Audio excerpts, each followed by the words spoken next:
Hayop ka, higante man sa ating paningin, cute at parang baby naman kung ituring. Yan po ang gentle giants na Saint Bernard. At para ibida ang kanilang mga alaga, kasama natin live ang certified fur parent na si Cassandra Magsino. Cassie, kasama mo din ang iyong kapatid na si... I'm Mari and po. Mari. aking boyfriend po, si Ethan. Si Ethan. Oh, good morning mga kapatid. morning. Thank you. Eto, pakilala naman natin ang ating mga cute na cute, mga gentle giants sa Saint Bernard. Sige, Cassie. Hi po, ito po si Green. Hi, Green. And then this one po is Nabi. Pareho silang ilang taon na? At this one po, 3 years old po. Magkapatid? Pareho. Yes, Yes. Both magkapatid girls? sila. And Yes ito po po. yung Parents parents nila. Ah, yan yung magulang nila. Okay. Yes. This one is Akina and this one is Bailey. Si Akina yung Yeah. mama. Ilang taon na si Akina? 4 years. 4 4 years years. old po. And then ito Si Bailey? is 5 years old. 5 years old. Lahat po sila nagsistay sa loob ng bahay. Grabe, at malaki ang bahay nyo. Baka magkasya sila. Parang yung kama po namin, alternate sila kasi hindi kami kasya lahat sa kama eh. So nandito lang ako. Tumatabi sila? Yes, Yes. tumatabi Oo, po kasi sila. malalambing ang... Sige, papakwento ko sa inyo. Doon po sa mga... kung napanood nyo po yung pelikulang Beethoven, di ba? Ang breed po na yon ay Saint Bernard. Yes. Okay, Cassie, Ethan, Mari, paano kayo nahilig? Kasi alam ko kayong dalawa talaga yung nahilig sa Saint Bernard. Eh. Kasi kakaiba yun dito sa Pilipinas dahil malalaki nga sila, di ba? Galing silang Very Switzerland. rare, opo. Tama, ang breed nila. Opo. So paano kayo nahilig sa Saint Bernard? Bakit? It all started kasi nung bata ako, lagi kami nagbabagyo. So, Baguio? nandun yung mga Saint Oo, Bernard. oo. Kung familiar kayo sa Saint Bernard sa Oo. Baguio na nagpipicture, parang sabi ko, parang gusto ko mag-alaga ng ganun. Aside from that, gusto ko talaga ng gentle giant breeds. Kasi ang favorite kong character is si Scooby-Doo. Scooby-Doo. So large breed din si Scooby-Doo. Tapos kakulay din nila. Oo, tama, tama.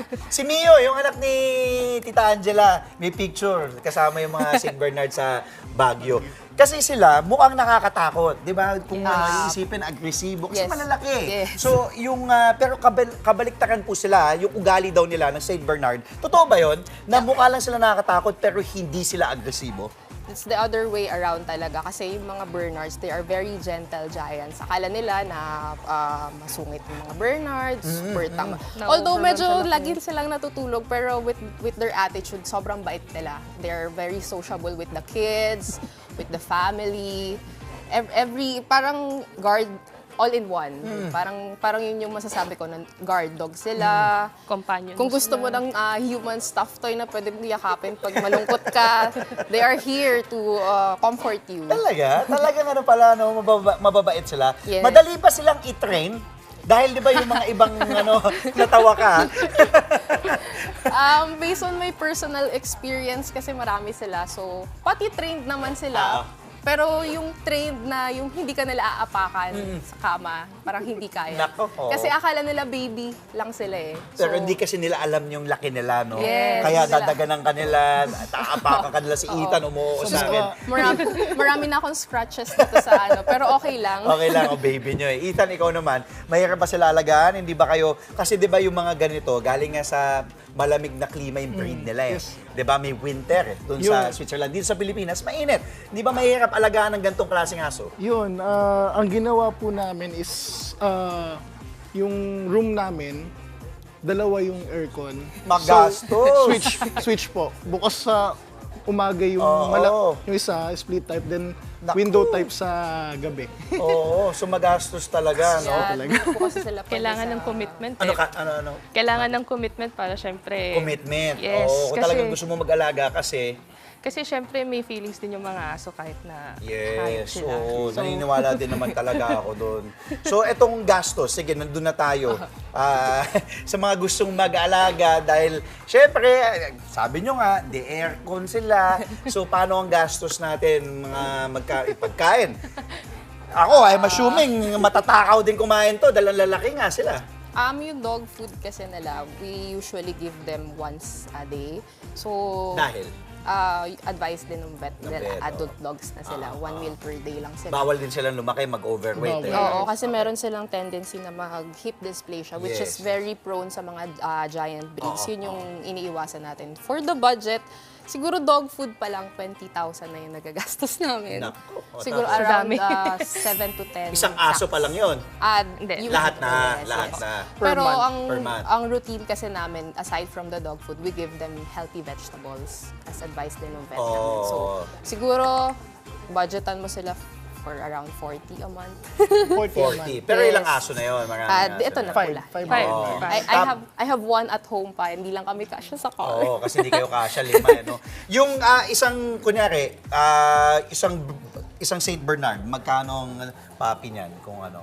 Yung mga, sa mga gustong bumili siguro. Based from our experience na locally breed siya dito, ang puppy is around ranging 60 to 80. 60 to 80,000. Yes. Yung isang papi pa lang Pero na Saint that's Bernard. different from the one that you buy abroad. Oh, mas mahal yun. Mahal yun. Syempre, Siguro mga oo. 150 na yun. 150, Oo, kasi you have to 150,000. transport the pets pa. Oo, kasi may papeles pa yan, di ba? Yes. Pati imported. Di ba? Pati Tsaka yung line kasi nila, meron silang tinatawag sa paper na import line. Ito. Like this one po, This si one. Akina, meron siyang red mark sa paper niya. So, it means na import line siya for the breed. Nakakaintindi naman ng Tagalog yun. Diba yung iba hindi nakakaintindi ng Tagalog. Kailangan Swiss yung... Hindi, may pumunta dito, di ba may aso? Kailangan ibang lengguwahe yung kausap mo eh. Nyet, nyet. Gumagano sa Korean. Nyet. No pala. Oh. So okay, anong ipapayo natin dun sa mga Ethan o Mari o ikaw Cassie, dun sa mga siguro may nakakanood sa atin, gusto ko po ng Saint Bernard, sabihin kay mama o kay papa. Ang papayo po namin, actually, ang pag-aalaga talaga ng Bernard is, your privilege. It comes with a responsibility. So, kailangan mo silang budgetan, kailangan mong alagaan talaga sila kasi they're not just dogs, they're family for us. Ayan po. Yun, maraming salamat ha. At Thank you po. Thank makakasama pa natin ulit sila. Mamaya sila Yes. Ethan, si Mari, at ang ating mga pets na si Green, si Bailey, si Navi, and si Akina mamaya-maya. Thank you so much, Thank you Cassie. po. Maraming salamat. Ayan na sila. Welcome back to our kids. Ito ba si Green? Apo, green po. Come. Ayan sa camera. Bakit bigla ka lumalay? Hindi, yung nanay kasi galit sa akin. O, protektibo kasi yung nanay. Pero gusto ko sila. Okay, tanong ko, dahil nga yung mama, very protective, di ba? Selosa ba sila? Kasi may mga ganung mga aso eh. Yung seloso talaga o selosa. Sa mga dogs ko talagang selosas. Lalo na ito, pag Kasi- hinawakan mo siya, Oo. kailangan gaganon talaga siya. Kaya katulad na nangyayari sa inyo ngayon. Oo, hindi. Nagsiselos na siya. Nagsiselos na siya. Oo, huwag ka masyadong maamoy. May Sobrang sociable nila, kailangan lagi mo silang kasama, na magkakasama sila. Kasi para silang may separation anxiety. When you separate one from them. Yes, clingy. Sabi nyo nga kanina, yung medyo sila yung mahilig lang matulog. Di ba? Mahirap ba sila turuan ng tricks? Siguro pinaka-trick na matuturo ko is matulog. Sabi mo, pagkapagod ka na, sleep. Oo, may kilala sila ka dito. Dali lang. Ni Nikki. Tapos na yun, hindi ka na lang Kanina pa lang. Ay, sorry. Kuya Nikki. Okay, yung Jetta po nila, yung sabi nyo nga, once a day pinapakain. Yes. Kasi may sila, pwedeng maging obese. So, may tendency oo, sila. tendency. So, ano yung pinapakain natin? Usually, pinapakain namin sa kanila is dog food, then minimix namin ng water and yung vegetable. Iba-ibang klase ng vegetable na pwede. Minsan sayote, minsan ampalaya, minsan kalabasa. Lahat ng vegetable na pwede sa aso is binibigay namin sa kanila on a moderate content lang po. Ma'am, kanino natin pwedeng maipayo o mairekomenda yung pag-aalaga po ng ganitong mga giant breed, yung mga Saint Bernard? Siguro sa mga tao na willing mahalin sila ng tunay, na hindi lang bumili ng aso just na para magbantay lang. Gusto ko sana yung mga aso na ituturing silang pamilya. Yan. Family member. Not just a dog, but a firm family. Yes, yung part of the family. Oh, tingnan mo, ganda nga ng tingin sa'yo, Mama Dims. So, sabi niya, parang adopt me, pet me, sabi na po. Oo, alam talaga nila pag maraming aginaldo na amoy din nila eh. Nako sir, ang bonus ko napunta sa kanila. Pero okay lang, kasi Okay pamilya lang. ko sila. Oo naman. Okay, ano naman po yung dapat na bantayan kasi yung mga ibang mga breeds, malakas maglagas ng Yes. balahibo. Yung iba naman, allergic sa iba't ibang pagkain. Sila, ano naman yung dapat, yung mga ano naman, di ba, bulldogs, yung mukha dahil nagpo-fold, kailangan linisan. Etong Saint Bernard, Advice din kasi nung vet namin is to check yung weight nila kasi sa giant breeds, uso yung hip dysplasia. Yung nadidislocate yung hips nila, lalo na pag yung flooring is tiles, tapos tumatakbo sila like, yun, dun sila prone na sakit. And another one is yung pag nakaka-ingest sila ng mga small things. So dahil super laki nilang breed, hindi nila namamalayan na yung nai-ingest nila is hindi pala pwede para sa kanila. Like kunwari yung mga ball, that would be harmful toys, for them. small Yes, toys, if you small have toys kids at po. home, no? Yun dapat po yung iwa-watch over natin sa kanila kasi. I was wondering kung ano ba sila, dahil gentle giant nga tawag sa kanila, territorial din ba sila? Pagka meron ba sila nakikita mga ibang animals o ibang mga breed ng aso na within the same room, na-agitate ba sila o okay lang?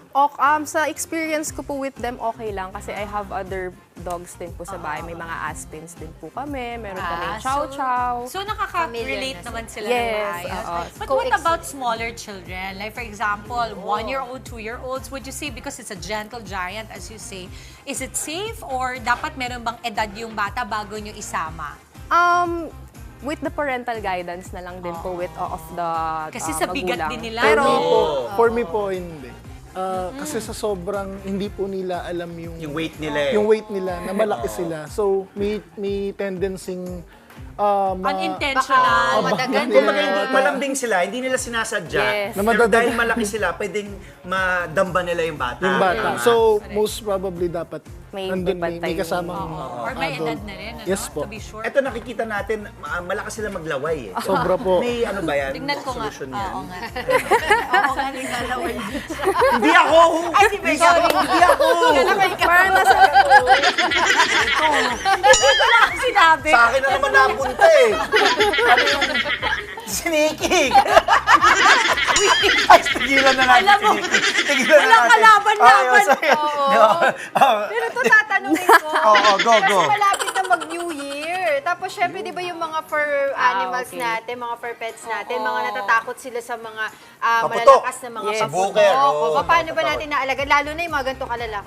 the past few years na nag-New Year kami sa bahay, ang usually ginagawa namin is nagpapatugtog kami ng dog sounds. Tapos naka-aircon lang sila para at least comfortable sila sa bahay. Tapos we usually visit them sa, kunwari kumakain kami sa sala, pumupunta kami sa room para lang to assure them na meron silang kasama. I'm curious, so yung dog sound, saan ba nakukuha yon? Para sa mga kapatid nating nanonood ngayon na kailangan nila. Sa Spotify, parang meron ganyan? Yes, may mga ganun sa Ano Spotify. isi-search mo? Dog calming sounds, mga ganon. Dog humming? Dog calming sounds. Dog calming sounds. Or mga Okay. dog sleeping sounds, gano'n. Or mga, actually, minsan sinesearch ko rin spa music. Pwede rin pampakalma. Pampakalma no? lang. Oo. Ako Yung mga para ako nilalagay may na kailangan tali-tali dito para to calm them. Anong tawag doon? Sa kanila hindi pwede. Actually, Baka hindi pwede. I tried buying sa online, pero walang kasya sa Walang kanila. Kasi, buti na may Ang laki nakasya naman ng mga kasi damit nila. eh. Oo. Actually, yung damit niya, damit siya ng father Damit ko. ng father. Father mo? Okay. Father, Thank you sa donation, Daddy. Yung pagpapagamot sa kanila, magastos? Hindi naman. Sobra po. Magastos. Dahil sa weight po nila, like Kasi, this one po, 62 kilos po to eh. Kilograms. usually kasi ang nagpapamahal yung weight nila. For example, yun sa deworming nila, that would cost you, ita-times mo pa yung weight eh. For Mga example, magkano? 100 pesos ang 1 tablet. Kailangan 5 kilos yung dog. So, 100 times estimated nung weight pa nila. Oo, medyo Yes, magastos na amazing. yun. Okay po, Well, sa mga gustong kumontak po sa inyo o mag-inquire, saan po kayo pwede mahanap, ma'am? You can see me on TikTok or reach me on TikTok. It's CYYMAGS. Maraming salamat, Cassie, thank you, Mari, thank you, Ethan, and thank you kina Bailey, Green, Nabi and Tina. Aga nila gumising. maraming salamat. sanay po silang gumising ng maaga. Cute. Thank you for making time Maraming for Good salamat. Morning, kapatid. Maraming salamat. Mga kapatid, Dimples Romana po, kumpletuhin ang inyong umaga ng mga kwentong puno ng inspirasyon. Salubungin po ang bawat araw ng may ngiti at pag-asa. Kaya't mag-subscribe na po at mag-follow na sa aming social media pages ng News 5.